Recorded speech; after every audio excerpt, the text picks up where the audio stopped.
On behalf of the General Assembly, I wish to thank the Prime Minister and Minister of Reform of the Republic of Cape Verde for the statement just made. I now give the floor to the distinguished representative of Madagascar to introduce an address by the head of government. Madame la Présidente. Madam President, I have the honour to introduce the pre-recorded statement delivered by His Excellency Mr. Christian Ntsay, Prime Minister of the Republic of Madagascar, at the 75th United Nations General Assembly General Debate. Thank you.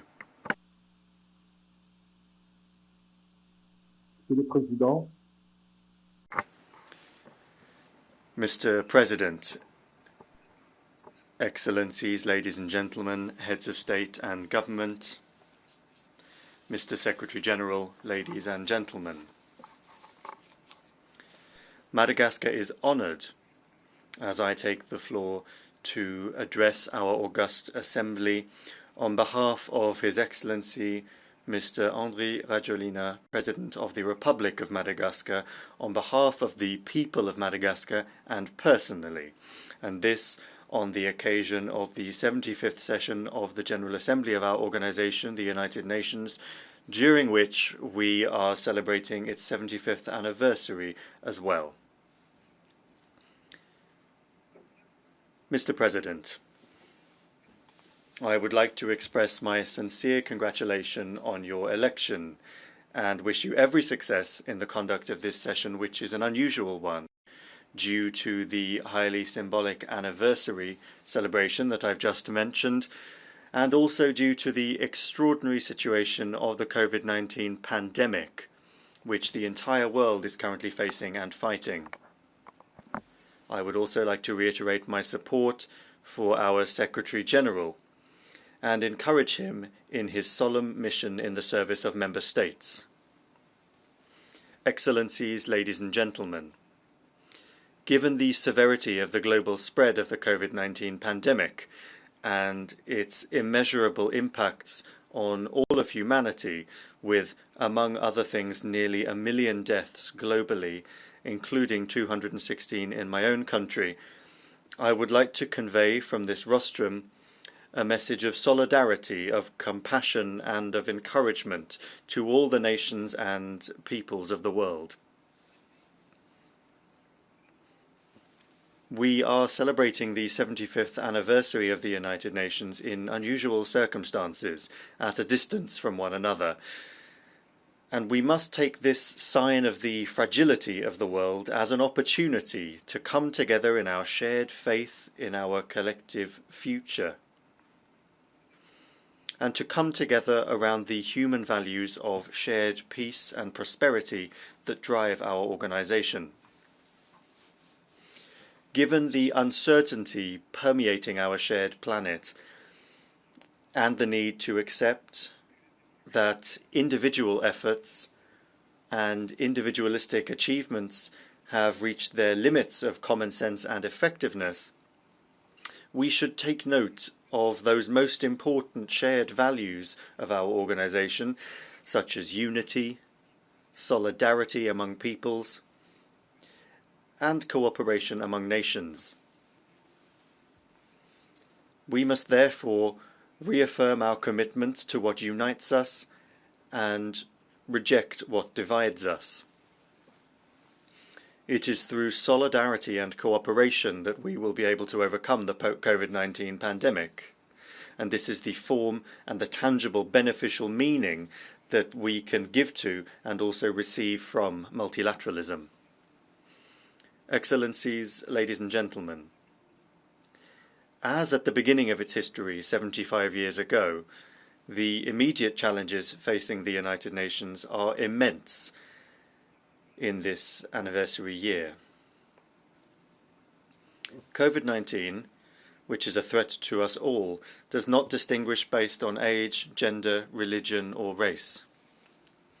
The deep-rooted economic imbalances and social inequalities that we have continuously fought in our organisation have been exacerbated by the health crisis. The situation in the sphere of peace international security and human rights has further deteriorated in some parts of the world. Several national elections have had to be delayed, which destabilizes democracy. The economic crisis has become widespread, and the resulting fragility in society has been substantially worsened for millions of our people. The unexpected emergence and virulence of COVID-19 have exposed our collective shortcomings in the face of a shared threat. This requires us to rethink the scope and the reach of the multilateralism that we are promoting, so that every country around the world has a genuine shared bedrock of resilience, along with the appropriate tools to address multifaceted shocks such as COVID-19. And the aim of all of this is so that we don't undermine decades of collective work within our organization as well as within the various regional communities. Excellencies, ladies and gentlemen, Madagascar has addressed the pandemic as much as its resources and capacities allow, raising awareness and mobilizing to protect its population and to bolster the country's resilience to the COVID-19 crisis.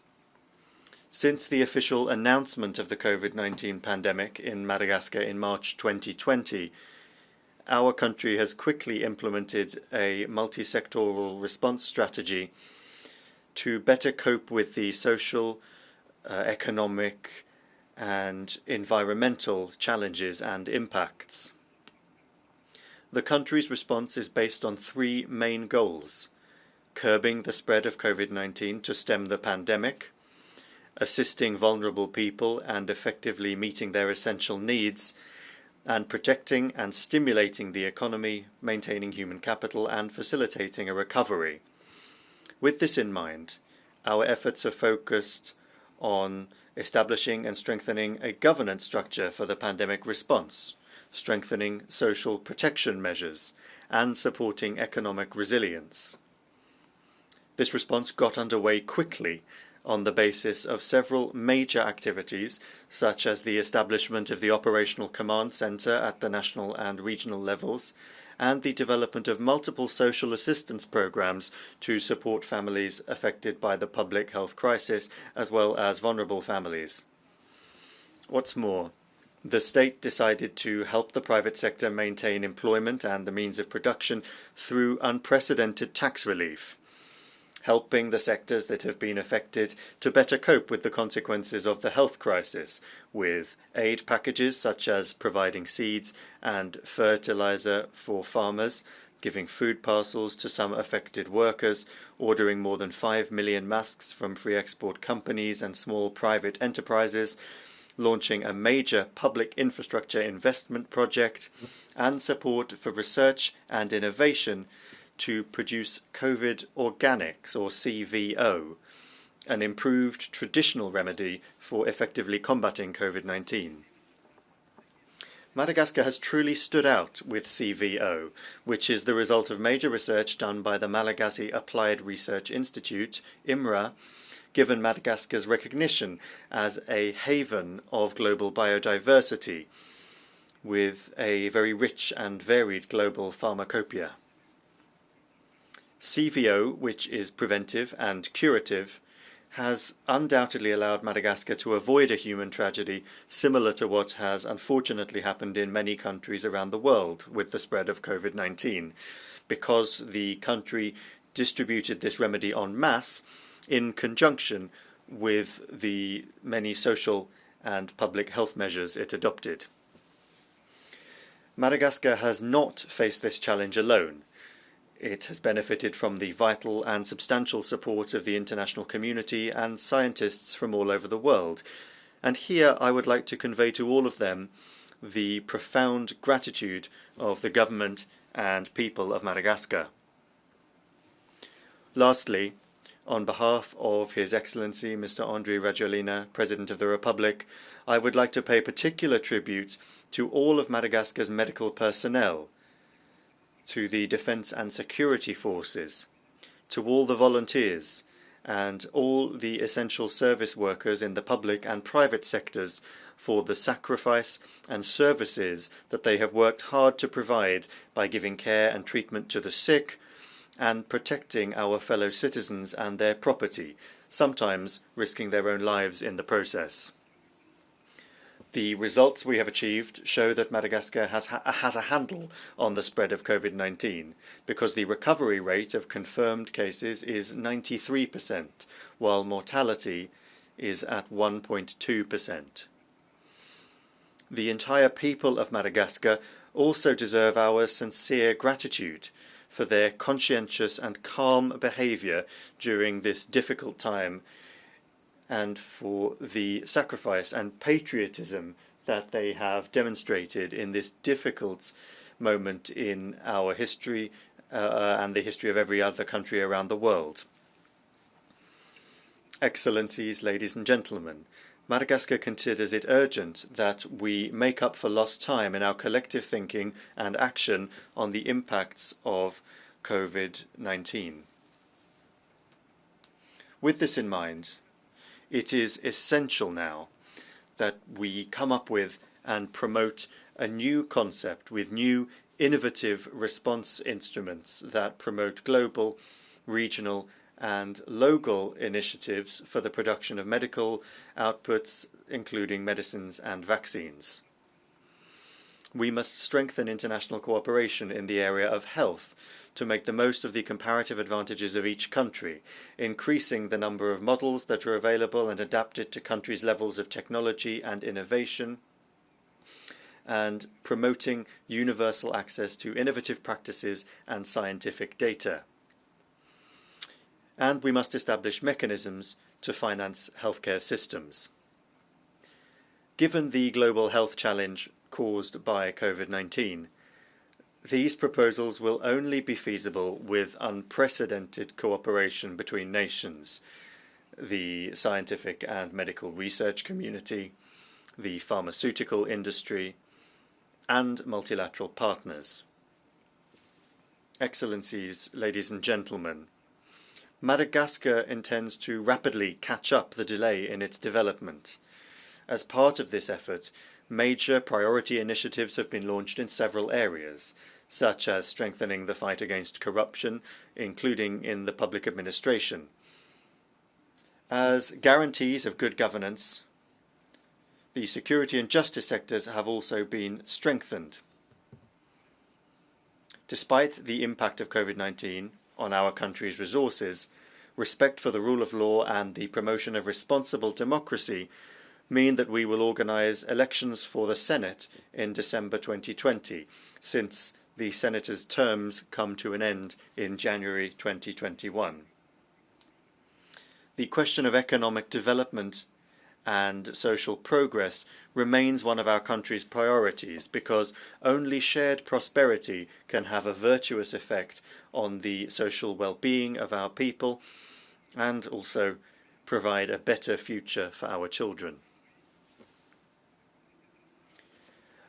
Today, the international community stands alongside us as a partner in all that we are doing to overcome the major development challenges facing Madagascar. I would like to take this opportunity to thank our partners for their full commitment to Madagascar and its people.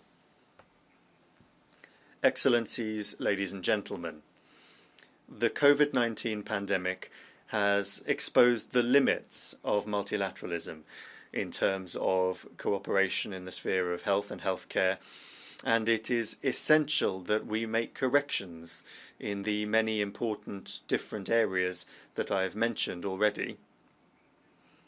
We need to do this so that achieving the goals of the 2030 Agenda is not entirely jeopardized by the unexpected effects of the pandemic. In view of our shared challenges, Madagascar calls today for a new universal multilateral initiative through the adoption of a global post-COVID agenda under the banner of the United Nations. This initiative, which could be time-limited, would aim to better diversify and coordinate all our multilateral commitments and actions to respond to the major socio-economic risks brought about by the current health crisis, in particular for the most vulnerable economies. This approach, which we want to be a more focused and dynamic one, will help us restore confidence in ourselves and breathe new life into the ideals of solidarity and multilateralism that bring us together in our organisation. Now, more than in the past, it is the responsibility of each member state of our organisation to hold fast to the ideals of the Charter upon which the UN was built, and to strengthen its status as the ideal framework for international cooperation to resolve major global problems such as COVID-19. This will be essential if we want to build the United Nations we need to bring about the future we want. I wish every success to the work of this 75th session, and I thank you for your attention. On behalf of the General Assembly, I wish to thank the Prime Minister and Head of Government of the Republic of Madagascar for the statement just made.